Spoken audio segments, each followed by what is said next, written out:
Assalamualaikum warahmatullahi wabarakatuh. Innal hamdalillah nahmaduhu wa nasta'inuhu wa nastaghfiruh wa na'udzu billahi min syururi anfusina wa min sayyiati a'malina may yahdihillahu fala mudhillalah wa may yudlil fala hadiyalah. Asyhadu an la ilaha illallah wahdahu la syarikalah wa asyhadu anna sayyidana wa nabiyyana Muhammadan abduhu wa rasuluh la nabiyya ba'dah. Allahumma shalli wa sallim wa barik wa karrim ala sayyidina wa maulana Muhammadin wa ala alihi wa ashabihi ajma'in, amma ba'du. Kepada dosen pengampu mata kuliah Ilmu Bayan wal Badi', Bapak Memanjul Iman SAG MA yang saya hormati, dan kepada teman-temanku seperjuangan thalabul ilmi yang saya banggakan. Perkenalkan, nama saya Azril Muzaffar dari jurusan Pendidikan Bahasa Arab semester 5 kelas B dalam perkuliahan mata kuliah Ilmu Bayan wal Badi'. NIM saya 2108102005. Di sini akan membahas tentang husnul ta'lil, ta'kidul madah bima yushbihud dzam, wa aksuhu.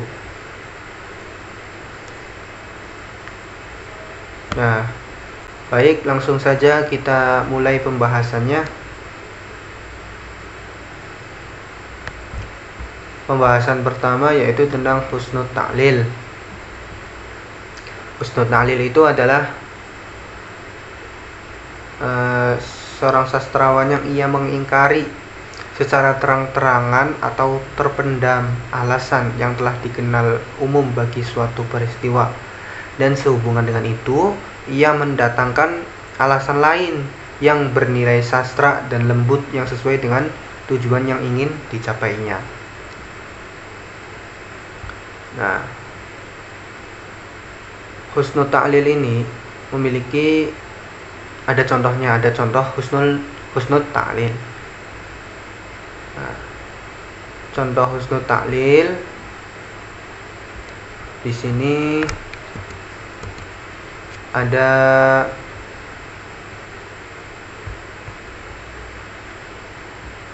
contoh: pindik-pindik hitam pada bulan purnama yang bercahaya itu bukan ada sejak dulu, akan tetapi pada muka bulan itu ada bekas tamparan. Nah, itu contoh husnul ta'lil. Nah, apa husnul ta'lilnya dari penjelasan dari perkataan tersebut? Ya, penyair itu sedang meratap, dan dengan berlebihan meratapnya. Seorang penyair itu sedang meratap secara berlebihan. Nah, beliau, sang penyair, menyatakan bahwa kesedihan terhadap orang yang diratapi itu mencakup juga terhadap peristiwa-peristiwa alam. Nah, oleh karena itu, ia menyatakan bahwa bintik-bintik hitam yang terlihat di permukaan bulan itu tidaklah muncul karena faktor alam, melainkan karena bekas tamparan oleh bulan itu sendiri. Karena ia begitu sedih ditinggalkan oleh seorang yang sedang diratapinya. Nah, jadi dalam contoh husnul ta'lil ini, bintik-bintik hitam pada bulan purnama yang bercahaya itu bukan ada sejak dulu, akan tetapi pada muka bulan itu ada bekas tamparan. Nah, di sini seorang penyair menyelewengkan arti. Bintik yang hitam pada bulan itu aslinya adalah fenomena alam, aslinya. Tetapi karena sang penyair sedang meratap, yang berlebihan meratapnya, nah, maka sang penyair itu menyatakan bahwa bintik hitam di bulan itu adalah tamparan dari bulan itu sendiri. Nah, bukan sesuai dengan fenomena alamnya, tetapi diselewengkan artinya menjadi seperti itu. Nah, kenapa? Sebab sang penyair itu sedang sangat amat sedih ditinggalkan oleh seseorang yang sedang diratapinya. Seperti itu.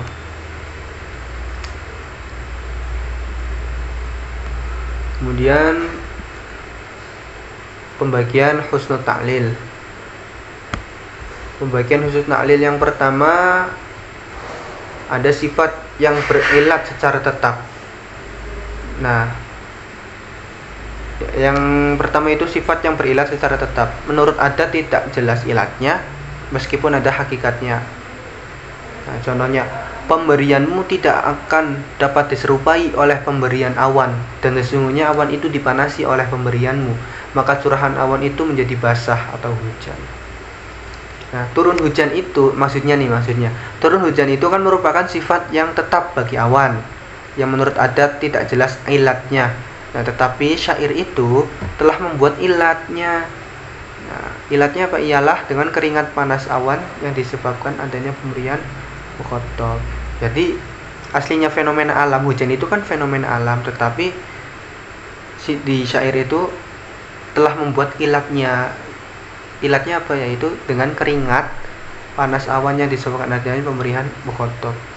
Jadi hujan itu menurut syair itu bukan fenomena alam, alias diselewengkan maknanya gitu. Kemudian yang kedua, yang B, yang jelas ilatnya bagi sifat itu hanya saja bukan ilat bagi lafal yang diterangkan, seperti kata syair Mutanabbi, bukanlah dia membunuh musuh-musuhnya sebab takut atau marah, melainkan dia menjaga agar jangan sampai menyalahi harapan macan-macan itu. Nah, biasanya kan membunuh musuh itu hanya merupakan upaya untuk menolak bahaya. Nah, bukan karena menjaga agar tidak sampai menyalahi binatang buas. Macan itu kan binatang buas ya, yang suka makan bangkai orang yang terbunuh. Adanya kesukaan binatang buas memakan bangkai mendorongnya untuk membunuh musuhnya. Jadi seperti itu hubungannya. Yang kedua, ada sifat yang berilat secara tidak tetap untuk kemudian menetapkannya. Nah, penjelasan yang pertama ada yang mungkin tetap. Nah, contohnya, wahai tukang fitnah, menurut kami baik sekali membusukkan tukang fitnah itu dengan mempertakuti kamu kepada tukang fitnah, maka selamatkanlah orang-orang dari ketenggelaman dalam air mata. Nah, ini menjelaskan tukang fitnah. Tukang fitnah itu merupakan suatu hal yang mungkin, hanya saja manusia tidak memandang baik. Akan tetapi syair menyalahi pendapat umum tersebut. Sebab dengan tidak menjelek-jelekan tukang fitnah itu dapat menyelamatkan orang-orang dari genangan air mata akibat balas dendam si tukang fitnah. Nah, keadaan yang demikian itu mungkin tetap di sepanjang zaman. Seperti itu penjelasannya. Kemudian penjelasan yang kedua ada yang tidak mungkin tetap. Contohnya ini, kalau tidak ada niat dari Al-Jauza meladeni dia, tentu aku tidak akan melihat dia mengikat sabuk. Nah, niat bintang Jauza dengan menerangi itu adalah untuk berkhidmat atau melayani seseorang. Nah, adalah suatu hal yang tidak mungkin. Ya iya, bintang melayani orang. Nah, akan tetapi itulah yang dimasukkan oleh adanya syair tersebut. Kalau tidak ada niat dari Al-Jauza meladeni dia, tentu aku tidak akan melihat dia mengikat sabuk. Seperti itu. Kemudian pengertian contoh dan pembagian takkidul madah bima yushbihul dzam. Yang pertama, pengertiannya. Takkidul madah bima yushbihul dzam itu merupakan salah satu jenis uslub badi' yang bertujuan untuk memperindah makna. Nah, secara leksikal, uslub ini bermakna menguatkan pujian dengan menyerupai celaan. Nah, dalam bahasa Indonesia ini disebutnya apofasis atau preterisio, atau gaya bahasa di mana penulis atau pengarang menegaskan sesuatu tetapi tampaknya menyangkal. Nah,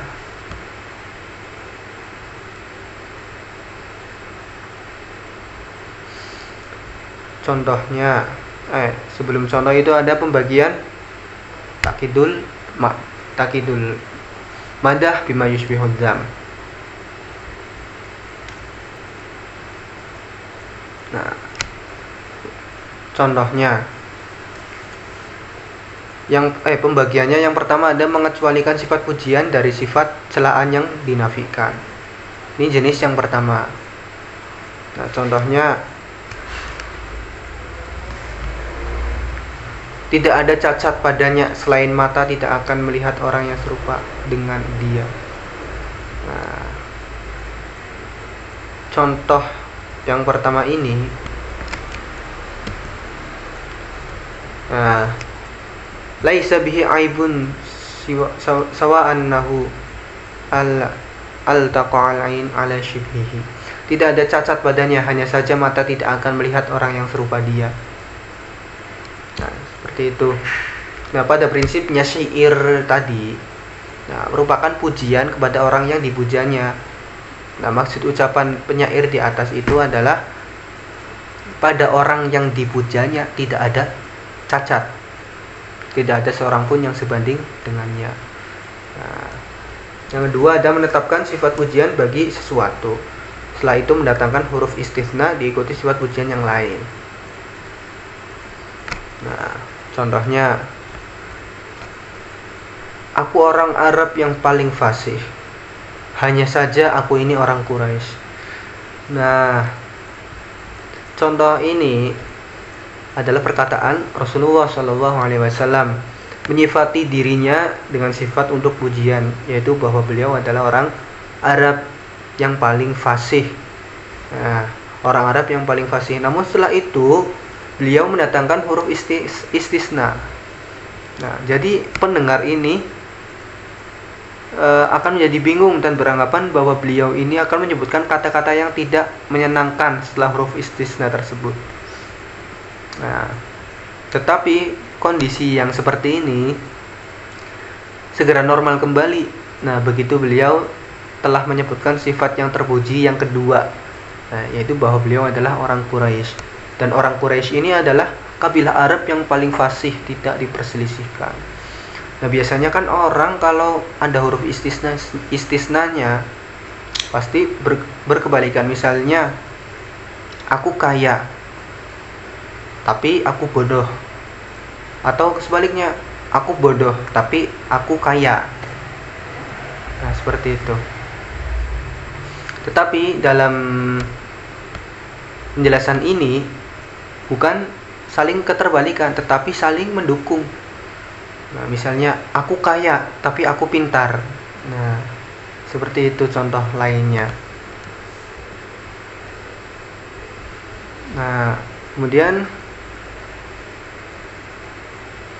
nah sekarang ada kebalikannya, takidu dzam bima yushbihul madah.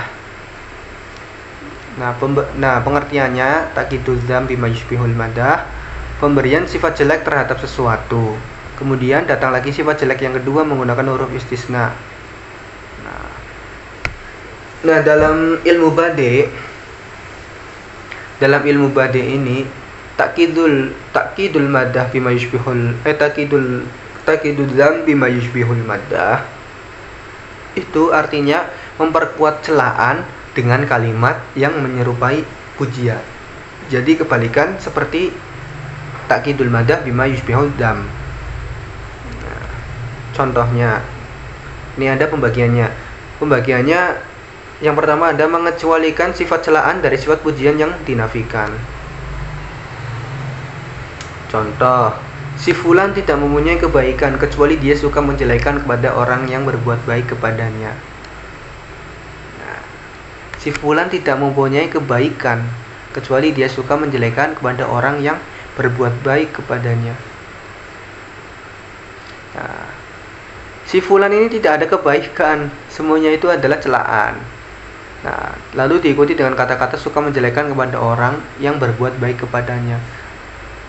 Sepintas itu seperti pujian. Si fulan tidak mempunyai kebaikan kecuali, itu sepintas seperti pujian. Tapi sebenarnya itu adalah menambah celaan. Dia suka menjelekan kepada orang yang berbuat baik kepadanya, itu celaan semua. Yang kedua ada menetapkan sifat celaan dari sifat celaan. Contohnya, fulanun fasik illa annahu jahil. Si fulan itu orang fasik kecuali dia itu bodoh.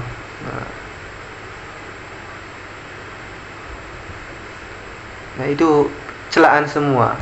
Biasanya saling terbalik kalau ada huruf istisna, tetapi yang ini saling menguatkan, saling mencela.